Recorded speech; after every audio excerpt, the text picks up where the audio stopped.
છે અને આ સાથે જ અપડેટ સામે આવી રહી છે કે બીએસપીના જે એકમાત્ર કેન્ડિડેટ હતા જે સુરત લોકસભા બેઠક પરથી ચૂંટણી લડવાના હતા તેમણે પણ હવે પોતાનું ફોર્મ પરત ખેંચી લીધું છે એટલે કે સુરત લોકસભા બેઠકમાં ભાજપે ઇતિહાસ રચ્યો છે। આ અંગે વધુ વાત કરવા ચેતન અમારી સાથે છે। જી ચેતન।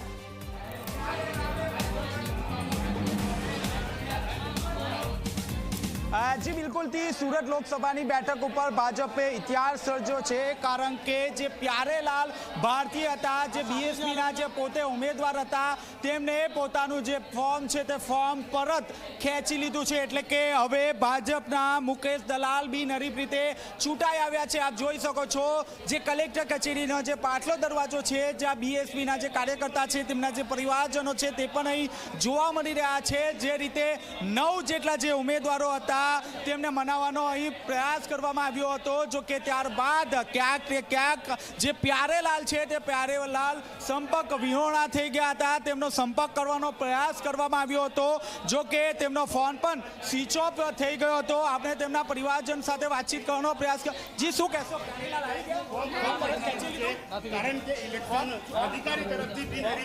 અરે હજુ કઈ માહિતી નથી।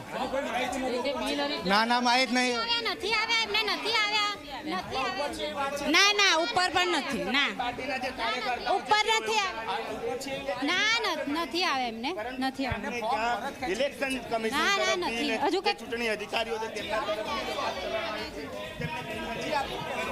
અમે ફોર્મ પરત ખેંચવાની વાત ચાલી રહી છે ના એવી કઈ વાત થતી જ નથી અમારી લોકોની। પ્યારેલાલ ક્યાં છે? પ્યારેલાલ ક્યાં છે અમને જ નથી ખબર। જી આપ જોઈ શકો છો ના ના ફોર્મ પરત ખેંચાયું? ના ફોર્મ નથી ખેંચાયું। ના ખોટી વાત છે ફોર્મ નથી ખેંચ્યું। ના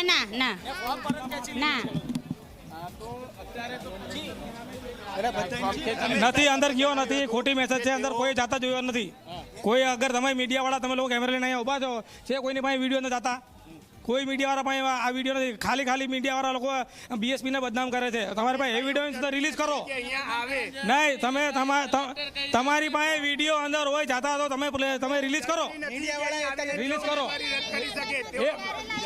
પ્યારેલાલ ભારતીને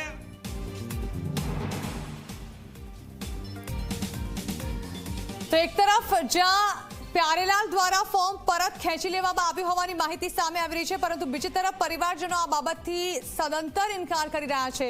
તેમનું કહેવું છે કે ફોર્મ પરત ખેંચવામાં નથી આવ્યું પરંતુ પરિવારજનો ત્યાં પહોંચ્યા છે શું કરવા તે મોટો સવાલ છે।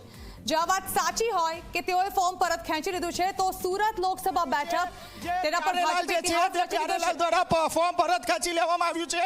આપ સીધા દ્રશ્યો જોઈ શકો છો અહીં જે પ્યારેલાલ છે તે પ્યારેલાલને આગળના જે ગેટ છે તે ગેટ ઉપરથી લઈ જવાનો પ્રયાસ કરવામાં આવી રહ્યો છે। આપ જોઈ શકો છો હાલમાં જે મીડિયાની જે ટીમ છે તે પ્યારેલાલ પાછળ દોડી રહી છે અને મહત્વની વાત છે કે જે પ્યારેલાલ છે તે પ્યારેલાલ અહીં જે પોતાનું જે ફોર્મ છે તે ફોર્મ પરત ખેંચી લેવામાં આવ્યું છે એટલે કે સુરતની જે બેઠક છે તેમાં ભાજપ બિનહરીફ રીતે ચૂંટાઈને આવી છે।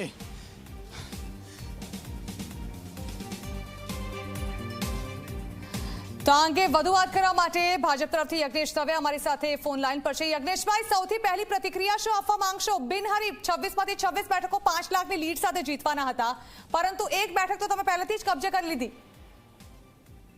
કોંગ્રેસની નસીબી છે કે કોંગ્રેસના ઉમેદવારનું ફોર્મ પણ પૂરું ભરાઈ શકતું નથી। કોંગ્રેસના ઉમેદવારને એના ટેકેદારો પણ નકલી લાવવા પડે છે। આવી પરિસ્થિતિ કોંગ્રેસની અને આ કમનસીબી એ મને ખબર છે કે રાહુલ ગાંધીને આવી ખબર હોવી જોઈએ કે જે સુરતની અંદરથી એમના ઉપર ફરિયાદ થઈ એ જ સુરતમાં આજે કોંગ્રેસનો ઉમેદવાર શોધો જડતો નથી એ પરિસ્થિતિ કોંગ્રેસની આવી છે અને બાકીના બધા જ ઉમેદવારો જે અપક્ષ ઉમેદવારો કે બીજા કોઈ પક્ષના હોય એ જ્યારે ભારતીય જનતા પાર્ટીના સમર્થનમાં પોતાનું ફોર્મ પાછું ખેંચતા હોય તેનો મતલબ એ છે કે દેશે સર્વાધિક લોકપ્રિય નેતા શ્રી નરેન્દ્રભાઈ મોદીને સ્વીકારી રહ્યા છે।